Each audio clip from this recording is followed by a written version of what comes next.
Hello, and welcome to the Equal Justice Podcast, where we discuss racial inequities and criminal justice. I'm your host, Carrie Mills. Today's presentation is part 2 in the series, No Foul Play. Part 1 is linked below. If you've seen that episode, you may remember the tragedy of Mona Lisa Two Eagle, a young Lakota woman who was murdered on a cold winter morning in Rosebud, South Dakota, where she lived. She was found 2 weeks later by her father and one of her brothers. To this day, Mona Lisa's murder has not been solved, and in spite of being fraught with leads that we will discuss, it seems to have had little investigation. Mona Lisa's brother Philemon Two Eagle has given me permission to mention his family and their desire to see Mona Lisa's killers brought to justice. After my project was finished, I decided to continue the No Foul Play podcast because the amount of MMIWs, missing and murdered Indigenous women, whose deaths are listed as no foul play, was not something I could just put behind me like any other assignment. What happened to Mona Lisa stayed with me. It haunted me. I became acutely aware that every part of my day was a gift that she was robbed of. It was as if each thing I did was followed by, but not for Mona Lisa. What a beautiful day this was, but not for Mona Lisa.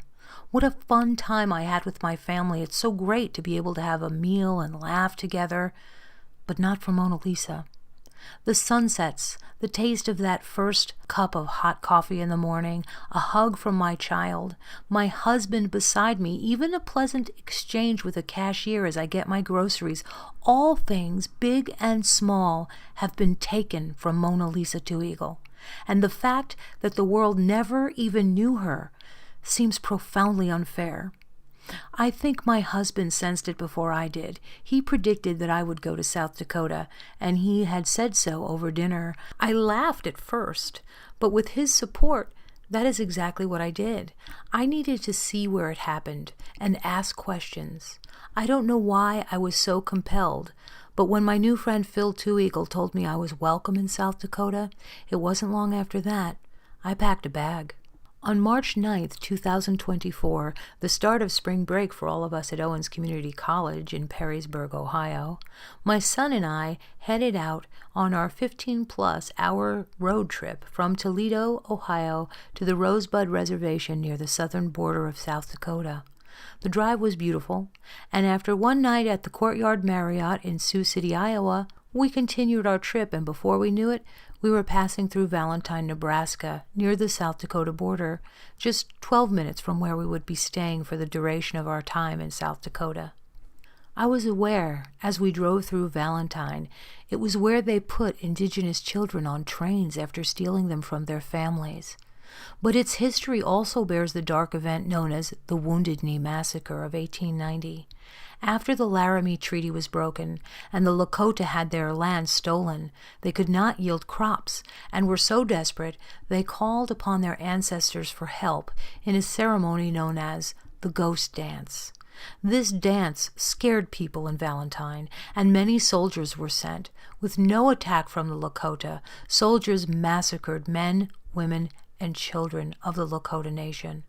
Valentine became the biggest city in Nebraska. It drew many pioneers coming in search of gold. Today, Valentine, considered a very small town by most standards, does not show any sign of the carnage in its history. The only gold people line up for there now are the Golden Arches. But even as you cross the border to South Dakota, Valentine seems to be a touchstone that's a sort of bustling city to the locals. I saw no grocery for many miles, but Valentine has a Dollar General.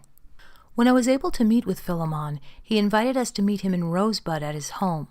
It was nice to finally meet Phil, having spent so much time online talking to him and learning about the Lakota from him. Phil took us to where Mona Lisa was found by his father and his older brother. I won't lie, when Phil went off-road, I was really nervous about following. Oh my gosh, I don't know how far we can go in here. This is a rental. I was gripping the wheel with white knuckles as we bounced and turned through grass and soft ground. I yelled at a cow giving me the side eye. "I'm sorry, I'm just following. I don't have a truck." Was it too late to turn back? How far would we go? I was very nervous. Mercifully, although it felt like forever, it wasn't too long, just a couple of minutes until we stopped at the top of a beautiful hill and got out of our cars. I felt an eerie calm come over me as I took in the bucolic rolling hills.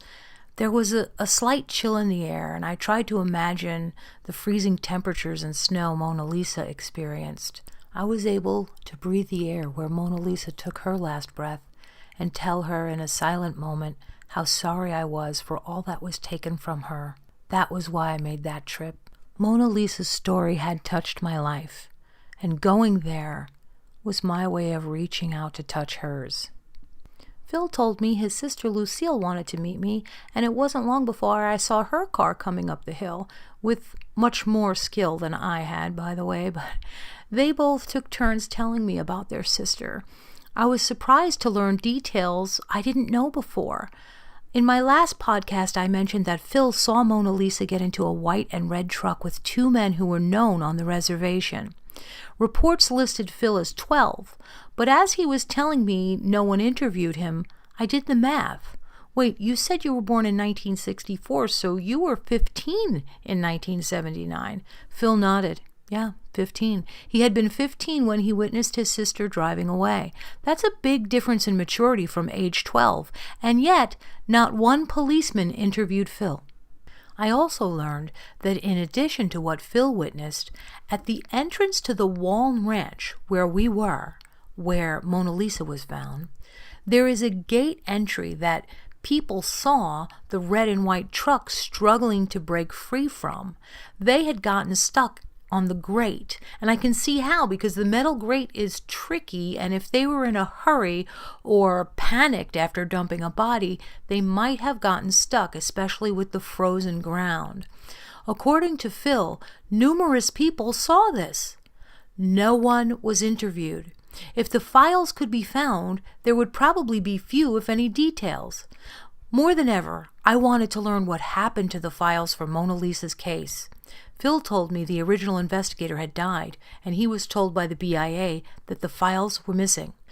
After we left Waln Ranch, I followed Phil through long winding roads, a few minutes away, then up a steep hill that thankfully had a road, and finally to the cemetery where his family is buried. I saw where Mona Lisa was laid to rest, between her parents. Phil showed me all of his ancestors and told me of their lives and deaths.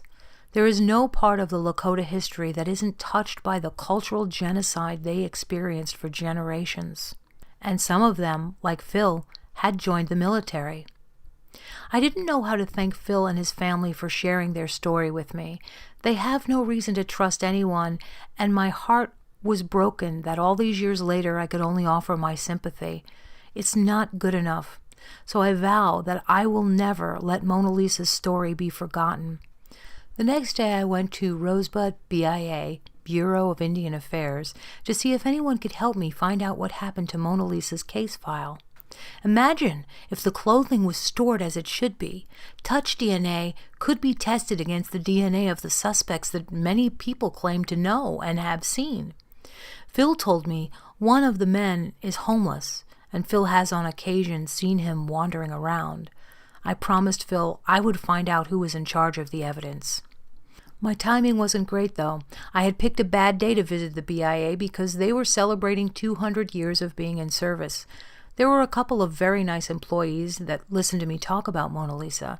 They welcomed me into the older building that didn't look like much on the outside but was immaculate on the inside. Even glass tables sparkled without a speck of dust. It wasn't modern, but it was well maintained.